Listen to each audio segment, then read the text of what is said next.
Hi, everyone. Welcome to another episode of Guest Speaking Interview Wednesday. Today, I have someone who is super sweet, someone who's going to help us with maintaining our relationship. A lot of us that who are in long-term relationship or been with a partner for a little bit longer, we're starting to lose that spark. We're starting to think that, oh, he will just understand. And we're starting to stop communicating with our partner, especially around pleasure, especially around what we want. So today's session is all about more pleasure and less guilt in your relationship. And my special guest today is Melanie Bonk.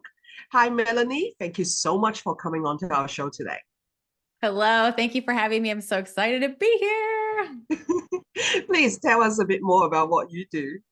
Yes, I am a Vita certified love, sex, and relationship coach. And what that really means is I'm a somatic healer. So I guide my clients in their body to find imprints and conditioning and maybe stories that are living in your body that don't really serve you, don't really hold a purpose for you anymore, and you're ready to make a change. And so I guide them into their body. And when you mix healing with pleasure and finding pleasurable things in life, it actually becomes like transformative. It becomes so supercharged. So then I guide clients in pleasure and empowerment, and it's really juicy. I work with individuals and couples. So it's beautiful, beautiful work. It is beautiful because a lot of people don't realize that intimacy and it's not just about sex, okay? It is about the communication between two people. It could be sometimes as simple as a gentle touch on your partner, a little bit of a cuddles that you used to do but forgot to do it because you got house chore, you got kids, you got work, and you just forgot to do those things. So I wanted to ask this question. What makes a relationship at a mature age stronger? What are some of the things that we can do and should do more often to increase that bond?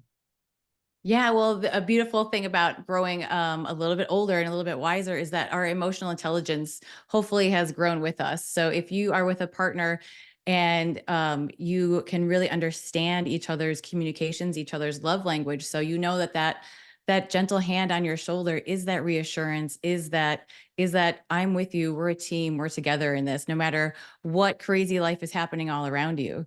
So I would say really emotional intelligence, and it's really a skill. It's something that you have to learn along the way and collect resources because it's never taught in schools.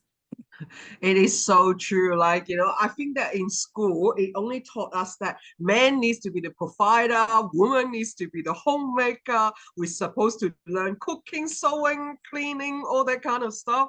And I'm definitely not one of them. When I first met my No. partner, I already say to him, I don't clean, I don't cook, I only know how to make money. That's my job, that's my role. Okay. Like you have to be Yes. aware of that first before you actually go. And I think that communication was good because he knows that where I'm coming from. So there's no pressure at all. Because you're right, we do carry our past trauma into our new relationship. And Mhm. one of my past trauma was that my ex-husband used to tell me that, oh, you will never find someone that who will look after you. You will never find someone that doesn't have you like cleaning or stuff like that. And I'm like, Mhm. guess what? Watch me. Watch me. And and and Yes. and I will make enough money to go and hire a cleaner to come and actually clean my house. So both of us doesn't actually have to clean. And I think that it is those behavior from our past that make us in this trap that we feel like that, oh my God, cleaning the house is more important. Making sure something is on the table is more important. Oh, when I do all of that after 18 hours a day, you sleep what? You still want to get hanky pinky? Oh my God, I'm so tired. Why can't you be more understanding? Is that some of the things that you face with every single day? Yeah, it's really putting pleasure as a priority in your day in your life is a struggle because there are all of those things coming from everywhere. So, you might have to just pause actually what you're doing. And that could mean that your kitchen is messy, your house is messy, the laundry doesn't get done today because you want to dip into pleasure with your partner. And that's so much more nourishing in the long run, but you have to make it a priority. I hear you. I hear you. Like I insist that like in the morning, like we've been together for over 4 years now. I insist that like in the morning he give me a kiss. We have a kiss before he go to work, and that like he does get up at 4 a.m. in the morning. Okay, just to let Woo! everyone know. So if I'm not like if I'm awake at that time, I'll give him a gentle kiss. If not, he will know that to leave me alone. And then like but nighttime before he goes to bed, I ensure that we get a little kiss, a little cuddle before we go to bed. It's just about creating that intimacy in our life. Like sometimes, like yesterday, I was working so late, and I was like, "Oh, you're going up." It's like, "Come on, baby, give me a kiss first. Give me a kiss, give him a hug, and say, "Hey, I'm sorry, I still got work, but I'll come up as soon as I can." It's that recognition, that Mhm. understanding, that make us feel like that we've both been hurt. Because I understand a lot of the time in a women's space, a lot of us will put ourselves first in front of our partner, and it's great that, Melanie, you work with both sides of the situation. So you do understand that the other side does need exactly the same Mhm. feeling of being wanted, invalidated, and being loved. We all think that in our head, oh, he's a man, he will understand. Hey, if I let him breathe, he's actually on a good day. That's not why. What happened if you actually change yourself into his shoes? Does that make him feel good? And you wonder why that you're not happy in a relationship and he's not giving you what you want. And it's all about just communication, because often we have to look at ourselves. And I'm guilty of that as well. And I'm guilty of that in my past relationship, that I only put myself first. I only like listen to a lot of people who say, yeah, confident woman, put ourselves first. Everything is about us and things like that. And then we're starting to diminish what the masculine energy in a guy. And that never work out well most of Mhm. the time. Like some people may be different, but most of the time it doesn't. So I would love to ask you how to communicate with your partner to get more pleasure and the feeling of more love, understand and validated by them. Well, I really recommend that you learn how to hold space for one another. So holding space, like I know at the end of the day, I need a debrief. I need time where I can just kind of blah and say everything that's happened to me that I'm carrying. And that way I can let it go for the day. And so I can say to my husband, we've got the tools to say, hey, can you hold space for me? Because I just need to unload. And what that means, that signals to him that he's not going to try to judge me. He's not going to try to fix anything, which that's a tricky one. And that one's hard for me.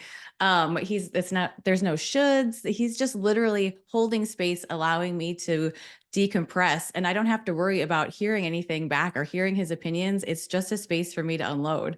And so creating those containers of safety where you get to come home together and reunite throughout the day is really, I think, a beautiful practice that you could start today. Oh, that's beautiful. So just to recap that, we should have signals to our partner and say, Yeah. can you hold space for us? And what that Hmm. means is da, da, da, da, da, da, da, da. Explain to the person. Don't expect them to be a mind reader. Like I know a lot of Hmm. ladies will say, hey, I've been with him for so long, he should know. No. You know what is going on in my tummy. If you don't know, then how does he know? Yes. And don't have that expectation and that plan, that pressure on people to understand what you want. Mhm. If you want something, say it. When you do this, I feel certain way. If you Mhm. can do this for me, I will feel a certain way. It makes people a lot more easier to understand what you truly want. Because I have Eh, talked to a lot of guys, and then they said that what's the hardest thing to know? Like he's what we call Mr. Fixer. He can do a lot of things. And I asked him this mhm. question, and then he said, what's the one thing you don't know what to do? Woman. They're so hard to understand.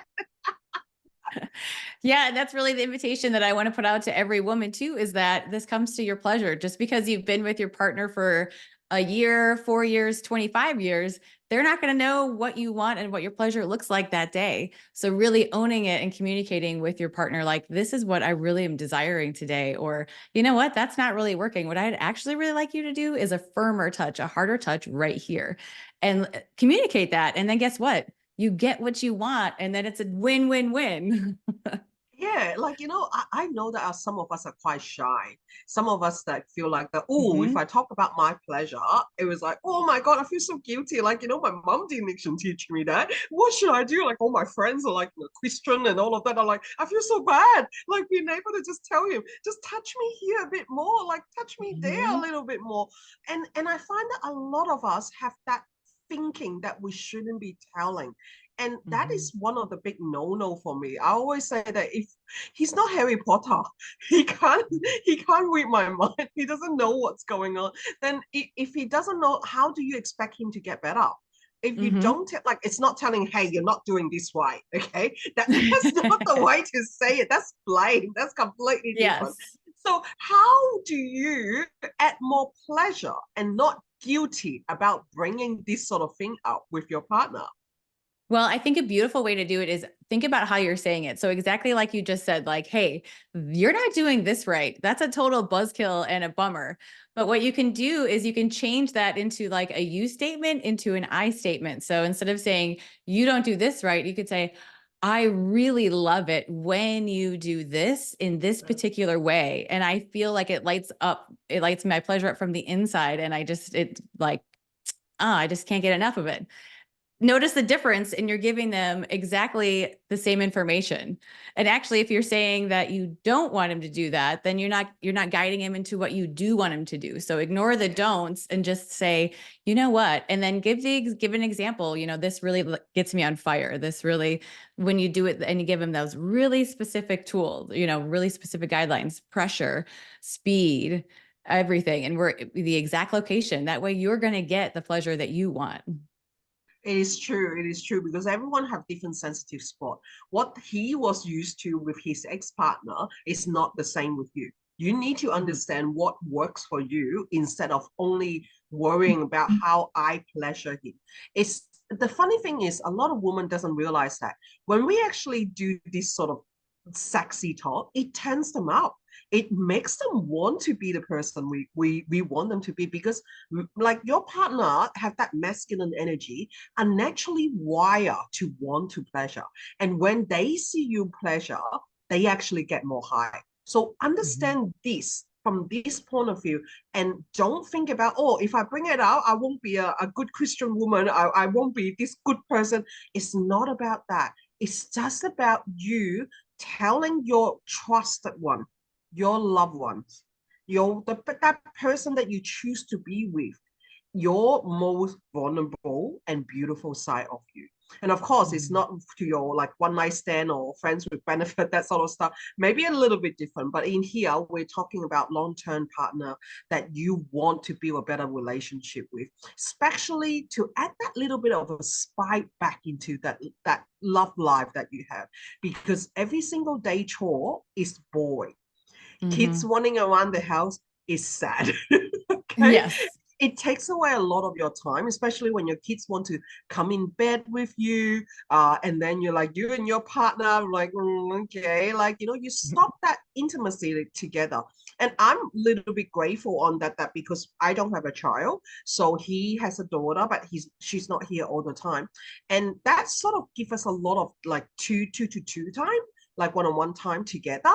It makes us have the chance to actually talk to each other more, bring each other more. And if I can ask you for one more tip, Melanie, Yeah. um, how does like a mom having Mhm. kids, having all of that in a, like for example, in their current relationship or in a new relationship, how do we find more time to be with our partner to let them know that we care, we want intimacy as much as them, and we understand intimacy is not just about sex? Yeah, well, for me, these are the tips that I use and that have let me get out of like mommy mode and into like sex goddess mode. Mm. And one of them is my space. So creating a space in our bedroom is just us. There are no family photos, there are no piles of laundry. There are only sexy steamy pictures of our boudoir sessions on the wall and pictures of nature. And I actually have two different kinds of noise to help get all those kid noises out of the background. So I create a whole environment space where I can visually see, I can hear, I can feel. And then if I burn some candles or some incense, then I can even smell. And I get a whole five senses awakening into a new environment when I step into my pleasure bedroom, the bedroom where I have rituals with my partner. And that really like lets you come out of mommy mode and into sex goddess mode. And, creating intentional time where you do that together, where it's, you might be doing carpool Monday through Thursday, and all of a sudden there's a little window on Thursday. Go ahead and schedule that time together. There's a big myth out there that scheduled intimacy is boring, is like vanilla. But actually, the minute you schedule intimacy and time together, you start creating that eros and that energy and that like excitement together that, ooh, this is the day we get to come together and play. So inviting play, letting yourself be wild and playful as opposed to being in charge all the time, because that is no way to live. I hear you. I hear you. And so many of us get bored with what we do. And I think one of the biggest relationship breakout is that familiarity. So Mhm. it like, don't be shy to go and buy a new laundry. Don't be shy to go and actually, and you don't buy it for yourself. I mean, you don't buy it for the other people. You buy it for yourself. Okay. Mhm. So if you buy something that you like normally won't wear and just buy it for yourself to wear it that day and just to have fun. And I love your idea about scheduling, because yes, we are very busy. We are very, very busy people. And if we can schedule a time for us, that would be great. Like it's yes, this is not the ideal, but in the ideal world, it's okay to have that scheduling, and it doesn't make it look less sexy. What is Mm-mm. less sexy is that you don't have that intimacy time together. And it is Mhm. true, intimacy is a glue that actually makes every relationship bond deeper. Don't listen to what a lot of people say, oh, he should understand, she should understand. There's no such things like that. Everything in our life is an exchange. Okay. We need to be able to give, and then so we can take. And we have to realize this, that we don't have to be ashamed to take. Okay. Because we give. We do give. Give yourself that validation on that. So, Melanie, is there any other wisdom that you can share with us today before we end our session? I truly believe that when you give yourself pleasure, you give yourself power. So anytime you can, no matter what the pleasure looks like, and really open up that definition of pleasurable things, anytime you can, you grab that pleasure and you give it to yourself, because then you're going to empower yourself and you're going to do awesome, amazing, beautiful things and spread love and joy. So I'm so passionate about this work. It's good stuff. And thank you so much for having me. Oh, it's wonderful to have you. So if you wanted to contact Melanie, I have put down her details in the comments there. Feel free to reach out to her, because guess what? Us women deserve pleasure and less That's guilt right. in our relationship. So thank you once again, Melanie, for coming on with us. Thank you, our listeners. Thank you for coming back to us again. And I will look forward to see you all next Wednesday. Bye. Mhm.